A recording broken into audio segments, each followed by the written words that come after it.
কিরে ফুটো, কিরে ঢামড়া চুদা ওঠ রে, হাট মারা। আমার মারা দাদু মরে গেছি মারা, এইভাবে বেঁচে থেকে যায় নাকি মারা? আরে গুলমারি ওঠ মারা, মারা সেই থেকে আবার শুয়ে গেছে মালমূল খেয়ে। আমি সবাই মরা মরা পুরনো হয়ে গেল, আমরা বাড়ি যাচ্ছি, চোদ্দা মারা ঘুমিয়ে গেছে। কে রে মা? হ্যাঁ কে তুই? আমার দাদুকে নিয়ে তারপরে উঠবো। আরে ঢ্যামনা, দাদু ক্লিয়ার হয়ে গেছে না, ওদের বাড়ি চলো, অনেক হয়েছে। কি বলছি মা, দাদু ক্লিয়ার? মারা দাদু ক্লিয়ার হয়ে গেল? আরে ঢ্যামনা উঠে আয় ভাই, তোকে মারা পরের দিন থেকে আবার মাল খাওয়াবো, উঠে আয় উঠে আয়। এইসব পরে হবে মা, আগে বল রাতে কি হচ্ছে, মেনু কি?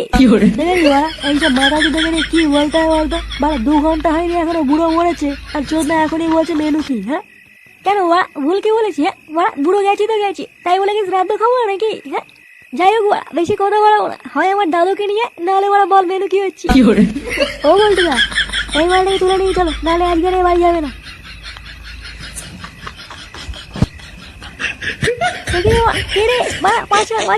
খুচরো পয়সা নেই, 5 নাকি সেটা রাখি দেবো মা। ছাড়